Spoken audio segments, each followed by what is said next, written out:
الحمد لله رب العالمين والصلاة والسلام على سيد المرسلين محمد وآله وصحبه أجمعين أما بعد. والسؤال لسمل مع فذيك مصنف فوائد متفرقة بياني مختلف ألفاظ اگر آخری چه دیگه سا الفاظ تفصیلا مک بیان شوی دی به هم چه کم دلتا بیان شوی نو دیو لگ ذکر کوم دا الفاظنا یو لکن لفظ دی لفظ دا لکن پا دیکی پا حالت دا وقف کی الف ویلے کیگی او پا حالت دا وصل کی و الف نویلے کیگی چې دا خبره مخکې د انا په الفاظ چې کوم بیانېدل هلته شوي وه چې لکن اصل کې لا انا دی لکن انا دی او دغه رنګې د قواریر خبره کله چې دویم قواریر اولنی قواریر چې دی نو په دې کې وه په حالت د وقف کې الف ویلی کېږي او کوم چې دویم قواریر دی په دې کې الف نه ویلی کېږي کو په دې دویم قواریر باندې وقف کې او وصل کې نو په دې کې والف نه کې نه وي عام طور څه په اولنی قواریر باندې خلک وقف کوي نو داسې وکړي چې قواریر بل لفظ نون والقلم او یاسین والقرآن الحکیم دا راوړی دی نو په دې کې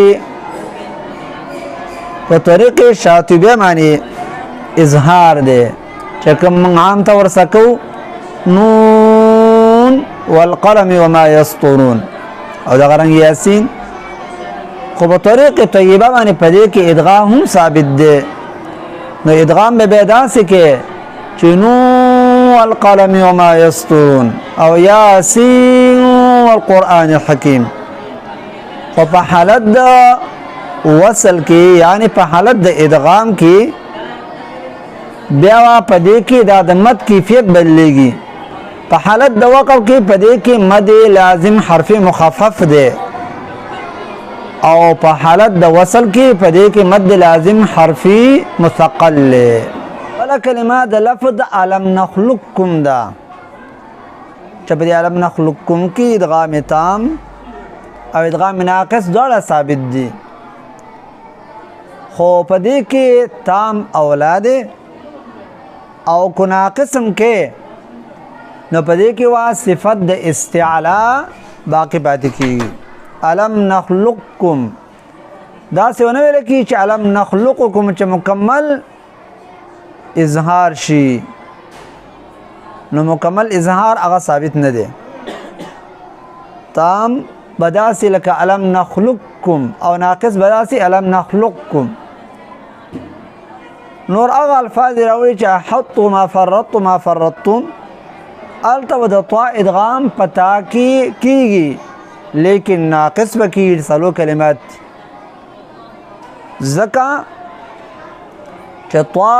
یو قوي حرف دی د دې د قوت لحاظ ساتل کیږي با نو دا ادغام بکیږي د تجانس وجه نه چې دواړه متجانسین دي لیکن د دې د قوت د وجه نه په دې کې ادغام ناقص کیږي او تام به پکې نه کیږي بل لفظ د مجریها راوړی چې په دې کې اماله ده روایت د حفظ کې چې دا مکې تېره شوې ده او بل لفظ د لا تأمنا دی چې په دې لفظ کې دوه طریقې ثابت دي یو ادغام مع الاشمام او بل اظهار مع الروم د ادغام سے اشمام واجب دی فروات د حفظ کې هغه اشمام داسې چې کله ته د نون د غنه شروع کې چې د دې سره فورا ستا شونډې ګول شي لا تأمنا على یوسف او د اظهار سے روم چې روم د اظهار د تبعیض الحرکت نوم دی چې بعضې حصه حرکت ظاهره کړي دا اصل کې د اختلاس خو مشهور دی په رومس ځکه روم په حالت د وقف کې کېږي او اختلاس په وصل کې کېږي نو دلته دا ضمه لږه جلطۍ سویل دې ته وایي روم. لا تأمنون اظهار په غیر د روم نه او ادغام په غیر د اشمام نه دا صحیح طریقه نه ده. بیا دا خبره کوي چې حرکات معروف لسل پکار دي چې حرکات مجهول نشي چې اکثر خلک په مجهولو کې واقع او دا مجهول تلفظ چې دا نو دا د سمع سره تعلق ساتي. لکه دې مثالونه الحمد دا معروف، الحمد دو مجهول، الحمد لله رب العالمين مين خلق وي کنه نو رب العالمين دا معروف. نو فتحه کې انفتاح الفم او انفتاح الصوت وي او دارنګي ضمه کې انضمام الصوت او انضمام الشفتين وي او په کامله کسر کې انفخاذ الصوت وي اواز پکې ښکته کم دی کې دا ادا کې الته سختواله سړي ته محسوس. نو دا کامل حرکات ادا کول دي. نو دا ناقص حرکاتونه چې بالکل پورا زمادان شي زما پورا کله نه ادا کیږي سره پورا شونډې په زما کې ګول نه کی ناقص ادا کیږي او مجهوله اعلی ادا کیږي چې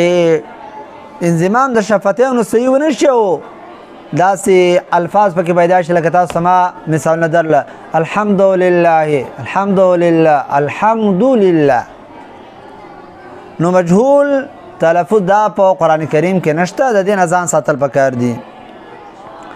بیا نور څه داسې الفاظ راوړي چې هغه کې اهتمام بیا ډېر ضروري دی چې کله سړی اهتمام ونه کړي نو په معنی کې فساد راځي. لکه یو د هغه الفاظونه لفظ د سورة آل عمران لا الی الله تحشرون دی. نو الته د لام صالف لیکلی داسې بنوي چې لا الی الله تحشرون بیا دا معنی چې نه دارنګې تاسې الله ته راجمع شي نو لا الی الله تحشرون به وي. بل دا چې ولا اوضعوا کوم چې سورة توبه کې راځي الته هم د لام صالف لیکلی نه ویلی کېږي ولا اوضعوا بنوي. دارنګي او لا اذبحنه الته ملي لیکل شوی د سونه چې او لا اذبحنه کتابت کې وا لیکل کې کو دا جمله ته لیکي دا الف لیکي لیکن دا تلفظ نه داغه د چې تلفظ په دې باندې نه کې تلفظ نه بند. دارنګ سوره صافات کې لا الى الجحيم